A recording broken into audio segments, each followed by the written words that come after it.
Siguruhin na sinagutan ninyo ang mga tanong na ipinukol ko sa inyong module bago ninyo ipagpatuloy ang pakikinig sa tekstong babasahin ko sa inyo sa video na ito. Ang pamagat ng tekstong ito ay kung ano ang inilalabas mo sa kubeta. Hinggil saan nga ba ang tekstong ito? Ano nga ba ang nilalaman ng tekstong ito? Okay? Alamin natin at nais kong pakinggan ninyo ng maigi ang bawat kataga, ang bawat pahayag na siyang babasahin ko sa tekstong ito.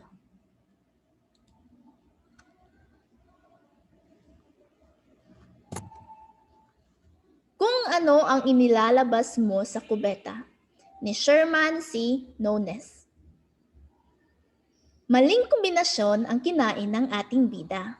Ginataang saging at hilaw na mangga. Ang lalong masama, nasa paaralan na siya nang magsimulang magrevolusyon ang kanyang tiyan. Nanginginig, namumutla at nanlalamig na siya. Hindi na rin siya makausap ng matino. Tila siyang pinagsakluban ng langit at lupa. Bago magtanghali, hindi na nakayanan ng ating bida. Binitbit niya ang kanyang sandatang pandima, tissue paper at sabon, at tumakbong simbilis ng mga mandurukot sa Quiapo papunta sa kubeta, sa ikalawang palapag ng library. Sa cubicle niya, pinasabog ang nagngangalit at dambuhalang bombang otomatikong makaisandaang beses ang lakas kesa roon sa Hiroshima at Nagasaki. Matapos ang matinding labanan, nakaranas muli ng malaparaisong kalagayan ang ating bida. Habang nakaupo pa sa maharlikang trono, isinagawa niya ang kanyang paboritong ritual. Isa-isa niyang binasa ang mga bandalismong nakasulat sa pader at pinto ng cubicle. Kahit ilang beses na niyang naulit ang mga ito. Baka nga naman may bagong dagdag sa mga nakalagay roon. Mukha siyang nasisiraan ng bait dahil tumatawa siya ng mag-isa. Lalong napalakas ang tawa ng ating bida nang mabasa niya ang dalawang bandal na mistulang ipinatatama sa kanyang kalagayan. Ano ba yon? Vandal number 1. Teka pare, panghandicap yata ang cubicle na ito. Pero kung baog ka, ay okay lang. Vandal number 2. Hoy, bawal tumai rito. Aba, hindi papayag na malamangan ang ating bida. Kailangan niyang makabawi kahit papaano.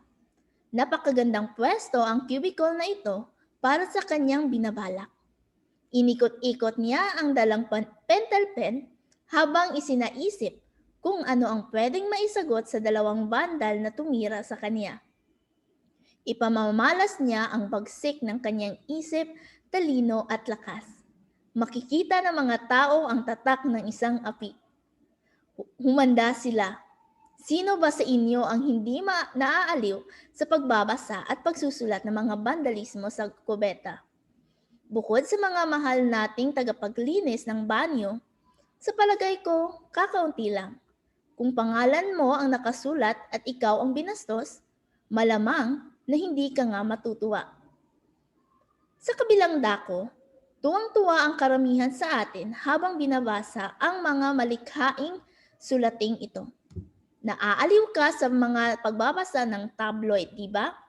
Kung oo, sa katulad na paraan din naman tayo nasisiyahan sa pagbabasa at pagsusulat syempre ng mga bandalismo sa kubeta. Hindi totoo ang lahat ng impormasyong nakukuha sa mga diaryo at magasing tabloid. Pero malakas ang kapangyarihan nitong nakawin ang atensyon ng mambabasa. Nasisiyahan ka dahil nauunawaan mo ang mensaheng gustong ipahatid sa iyo. Wika nga, you can relate to it. Kapag pumasok ka sa cubicle ng banyo, sigurado akong hindi mo halos maiwasang basahin ang mga nakasulat doon. Aminin mo man o hindi, interesado ka ring mabasa at malaman ang mga ito. Habang binabasa, Para kang ulol na tumatawang mag-isa, kahit na alam mong hindi naman totoo ang lahat ng mga sinasabi roon. Bakit? Naaangkop at nababagay kasi sa ating kalagayan bilang kabataan at mag-aaral. Ang mga paksang at temang tinatalakay ng mga bandalismong iyon.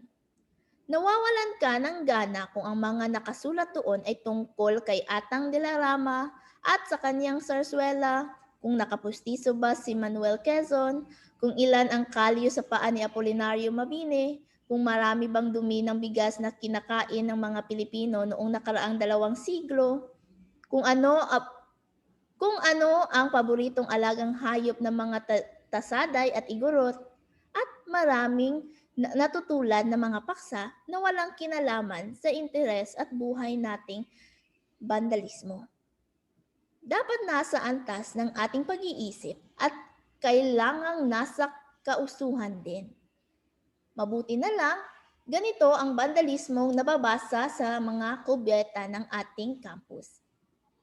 Bukod sa pagiging nababagay sa atin ng mga bandalismo, isang paraan ito upang mailarawan kung sino at ano ba tayo.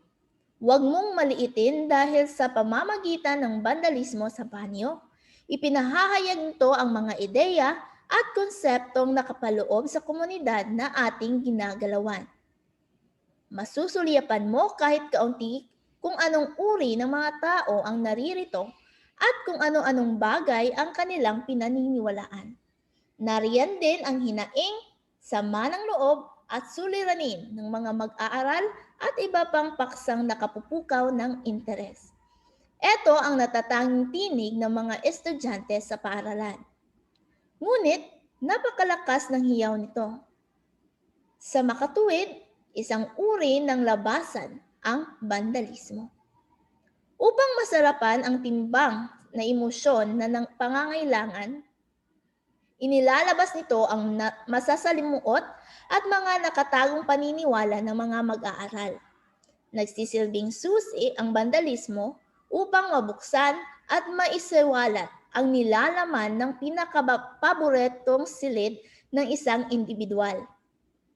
Kasama na rito ang lahat ng madidilim na ideya at konseptong hindi maaaring pag-usapan sa loob ng ating komunidad. Totoo ito, lalo na sa ating mga paaralang patuloy na nagbabawal sa ganitong uri ng mga paksa. Sa makatuwid, magagawa ng isang mag-aaral ang pagsisiwalat na iyan sa isang lugar kung saan ang kanyang sarili lamang at walang iba. Ang nakapagmamasid at nakasasaksi sa napakahalagang pangyayaring iyon. Oo, sa loob lamang ng kubeta, maisa sa katuparan ang paghahayag sa pamamagitan ng bandalismo.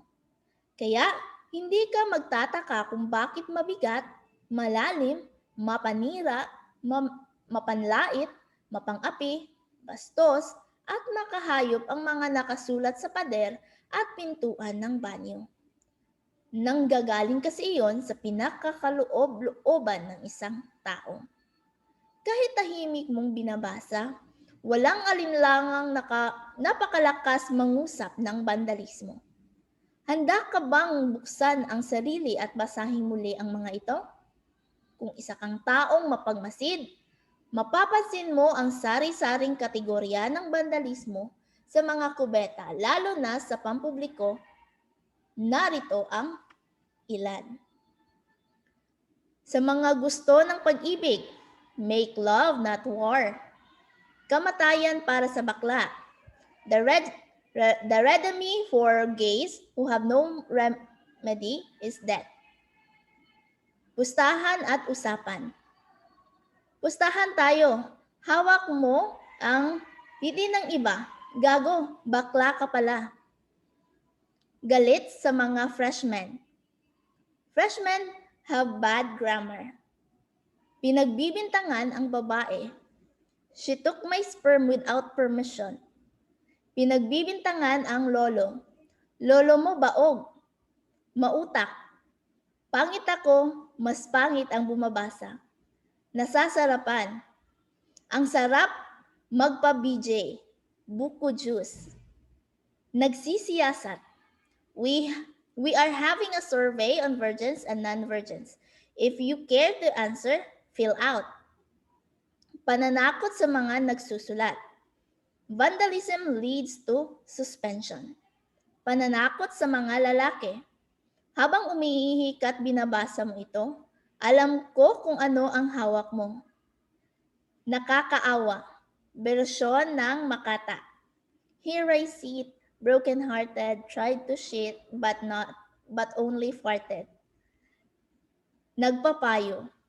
Everybody, we're not losers.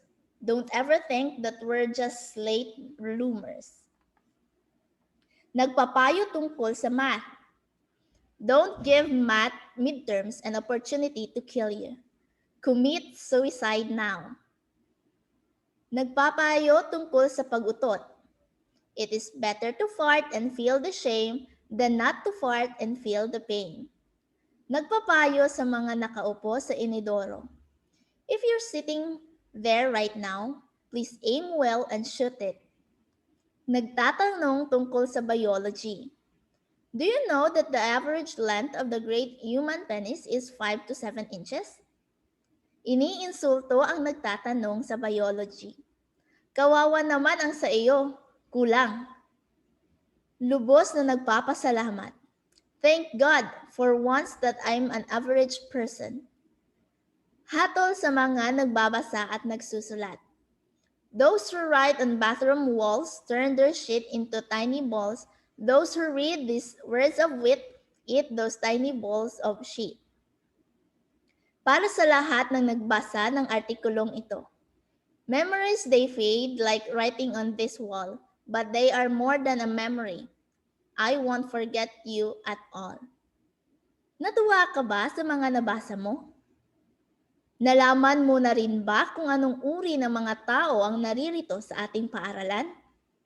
Napansin mo ba ang sari-saring saloobin ng mga mag-aaral na katulad din ng sa iyo? Sana isang malakas na oo ang sagot mo sa mga katanungang ito. Ugaliing magbasa ng mga bandalismo sa tuwing papasok sa kubeta.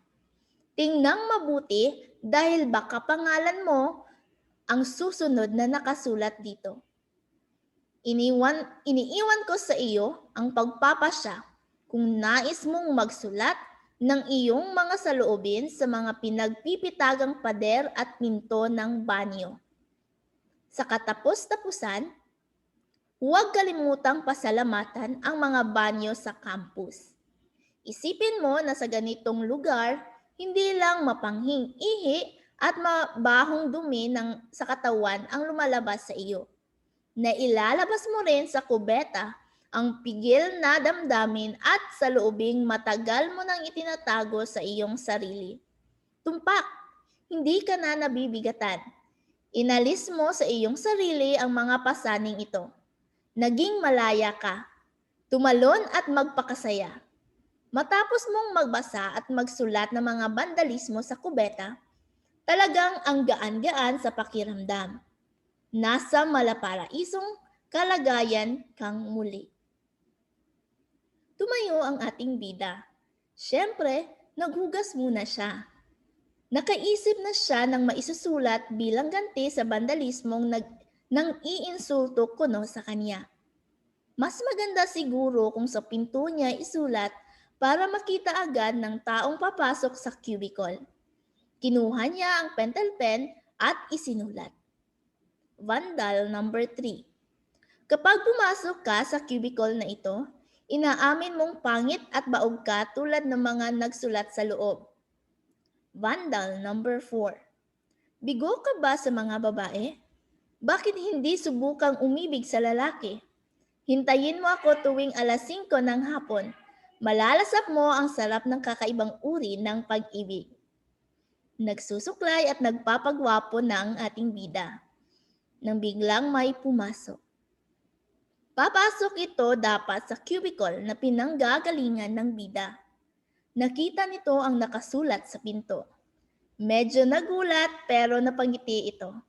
Hindi na ito tumuloy sa cubicle na iyon. Sa urinal na lang siya umihi. Baka natakot, kinabahan siguro. Pinipigilan niya ang kanyang tawa habang tinitingnan ang reaksyon ng bagong pasok. Paglabas niya sa kubeta, humalakhak na siya ng malakas. Ang sarap at ang gaan ng kaniyang pakiramdam. Tagumpay na naman ang ating bida.